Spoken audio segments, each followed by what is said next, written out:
কাশ্মীরে প্রাণঘাতী হামলা, ভারত পাকিস্তান উত্তেজনা কতটা গড়াতে পারে? প্রিয় দর্শক, আপনারা ইতিমধ্যে জানেন যে পেহেলগাম সশস্ত্র হামলার পর শ্রীনগরে ভারতের আইন শৃঙ্খলা রক্ষাকারী বাহিনীর সদস্যদের টহল বাড়ানো হয়েছে।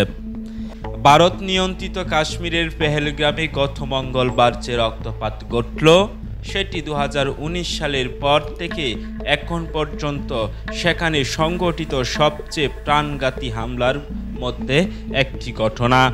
হামলায় অন্তত 26 জন পর্যটক নিহত হয়েছেন। হামলায় হতাহতের শিকার ব্যক্তিরা সেনা সদস্য বা সরকারি কর্মকর্তারা নন, তারা ভারতের অন্যতম সুন্দর নৈসর্গিক দৃশ্যের একটি স্থানে অবকাশ কাটাতে পর্যটক হিসাবে যাওয়া বেসামরিক ব্যক্তি। সেই দিক থেকে এই হামলা নিষ্ঠুর প্রতীকী উভয়েই। এটি শুধু মানুষের জীবন লক্ষ্য করেই চালানো হয়নি, বিতর্কিত অঞ্চলটিতে ভারত যে স্বাভাবিক পরিস্থিতি বিরাজ করার ভঙ্গুর ধারণা তুলে ধরার চেষ্টা করছে তার উপরেও একটি পরিকল্পিত আক্রমণ।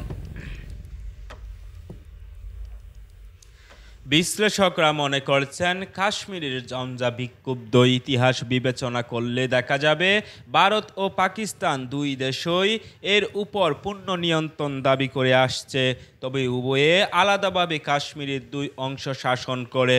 সর্বশেষ হামলায় ভারতের জবাব কেমন হবে তা নির্ভর করবে অনেকটা অভ্যন্তরীণ চাপের উপরে। এরই মধ্যে দিল্লি তড়িৎ গতিতে প্রতিশোধমূলক এক উচ্চ পদক্ষেপ নিয়েছে।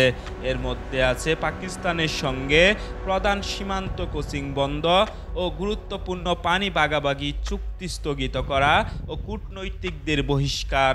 আরও গুরুত্বপূর্ণ হল ভারতের প্রতিরক্ষা মন্ত্রী রাজনাথ সিংহের বক্তব্য। তিনি শুধু অপরাধীদের বিরুদ্ধে নয়, ভারতীয় মাটিতে জঘন্য কর্মকাণ্ডের পেছনে থাকা মূল পরিকল্পনাকারীদের বিরুদ্ধেও কঠোর ব্যবস্থা নেওয়ার প্রতিশ্রুতি দিয়েছেন।